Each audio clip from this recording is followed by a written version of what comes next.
ابو محجن ثقفی رضی اللہ تعالیٰ عنہ شراب پیتے تھے. صحابہ بشر تھے، نبی نہیں تھے، معصوم نہیں تھے، ان سے بھی خطائیں ہوئیں، لیکن اللہ نے وعدہ کیا کلن وعد اللہ الحسنى، میں نے تیرے تمام صحابہ کو بخش دیا، جنت دے دی. بس لہذا ہم کسی صحابی پہ تنقید نہیں کر سکتے، اعتراض نہیں کر سکتے کہ اللہ نے معاف کر دیا. شراب کی عادت تھی، ہر دفعہ کوڑے کھاتے پھر پیتے، کوڑے کھاتے پھر پیتے، اور جنگ میں شریک ہیں، ان کو گھر نہیں بھیجا، میدان جہاد میں شراب پی رہے ہیں، کوڑے کھا رہے ہیں، لڑ رہے ہیں. آخر سعد بن وقاص نے نا قادسیہ میں پہنچ کے تنگ آ کے اس کو جیل میں ڈالو، اس کو بند کر دو، جب تک توبہ نہیں کرتا اس کو نہیں چھوڑوں گا. قادسیہ کی جنگ نے ایران کا فیصلہ کیا.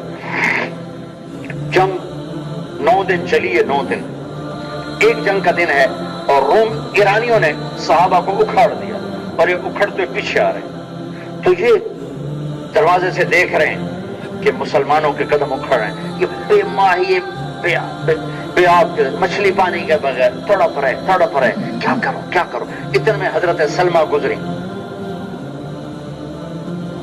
مسنہ بن حارثہ کی بیگم تھی، ان کی شہادت کے بعد ان سے نکاح کیا سعد بن ابی وقاص نے.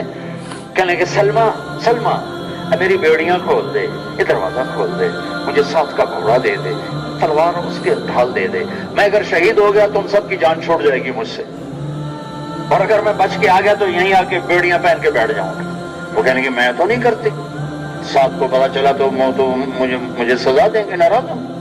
وہ چل پڑی تو کفا حزنا ان تلتقی الخیل بالقنا واترک مشدودا علی وفا کیا، میرے دکھ کے لیے اتنا ہی کافی ہے کہ حق و باطل ٹکرا رہے ہیں اور میں بیڑیوں میں بندھا ہوا بیٹھا ہوں. تو اس پر وہ نرم ہوگی، واپس ہی دروازہ کھول دیا، اور ساتھ کا گھوڑا بھی دے دیا، تلوار بھی ڈھال بھی دے دی. انہوں نے اپنا منہ چھپایا اور ایک طرف سے جو حملہ کیا.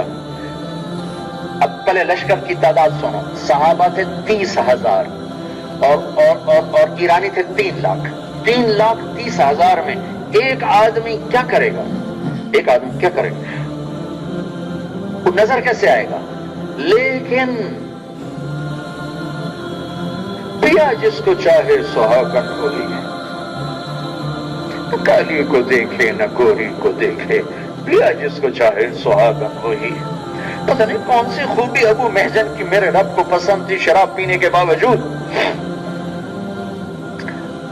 ہم نے سیکھا نہیں کمیوں میں سے خوبیاں ڈھونڈنا، ہم نے سیکھا ہے خوبیوں میں سے کمیاں ڈھونڈنا، خوبیوں میں سے کمیاں نکالنا.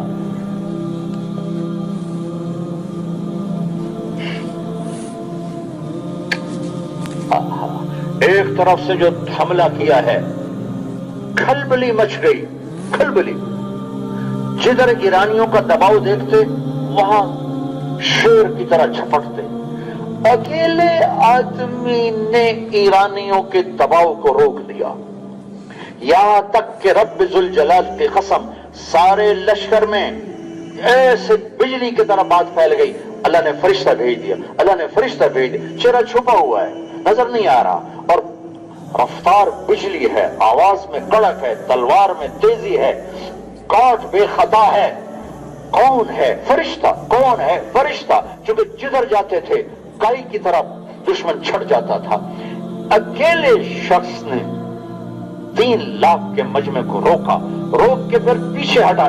30,000 بھی ساتھ ہیں، اور یہاں تک کہ ایرانی مغلوب ہوتے چلے گئے اور صحابہ غالب آتے چلے گئے. اس دن جنگ کا فیصلہ نہیں ہوا، لیکن شکست سے بچ گئے اور بغیر کسی نتیجے کے میدان سے واپس لوٹے. لیکن جنگ ختم ہونے سے پہلے گھوڑے کو نکالا. ہاں، سعد بن ابی وقاص بیمار تھے اور قلعے کی چھت پر تھے، اور وہاں سے پرچیوں پر لکھ کر نیچے آرڈر بھیجتے، سوار آرڈر آگے پہنچا تھا. تو جب ایک دم وہ نمایاں ہوئے حملوں میں، 30,000 جمع 3 لاکھ میں وہ اتنے نمایاں ہوئے کہ ساتھ کہنے لگے یہ کون ہے؟ جدھر جاتا ہے کھلبلی بچ جاتی ہے، پاسا پلٹ دیتا ہے. کہنے کہ ہے گھوڑا تو میرا لگتا ہے، لیکن وہ تو استبل میں کھڑا ہوا. پھر اور سے دیکھا، کہنے لگے ہیں یہ حملے کا انداز تو ابو محجن کا لگتا ہے، پر وہ تو قید میں پڑا ہوتا ہے، یہ کون ہے؟ سوچ رہے ہیں، کچھ پہچان لیا، گھوڑا تو میرا ہے، گھوڑے کی جو اٹھان ہے یہ تو میرے گھوڑے جیسے، اور حملے کا انداز ابو محجن جیسا ہے، گھوڑا استبل میں، ابو محجن جیل میں، تو یہ کون ہے؟ شام کو جب لشکر چھوٹے اور حضرت سعد کے خیمے میں سارے سالاران جمع ہوئے تو سب نے کہا آج شکست یقینی تھی، اگر اللہ اپنے کسی بندے کو نہ بھیج دیتا، پتہ نہیں کون تھا، ہمیں تو لگتا کوئی فرشتہ تھا، ہمیں تو لگتا کوئی فرشتہ تھا۔ یہ کہہ کر مجلس اختتام پذیر ہوئی۔ سعد اپنے خیمے خلوت میں آئے تو بیگم سلمہ نے پوچھا آج میدان کی کیا کارگزاری ہے؟ کہ بس آج تو عجب ہی ہوا، ایک اللہ کے بندے نے آ کر ساری جنگ کا پانسا پلٹ دیا۔ تو تھوڑے چپ رہنے کا کہنے لگے ویسے ایک بات بتاؤں، اگر میرا گھوڑا ادھر نہ ہوتا اور ابو محجن جیل میں نہ ہوتا تو مجھے لگتا تھا گھوڑا میرا اور حملہ ابو محجن کا ہے۔ کہنے لگے سلمہ اگر میں ایک بات بتاؤں تو آپ ناراض تو نہیں ہوں گے؟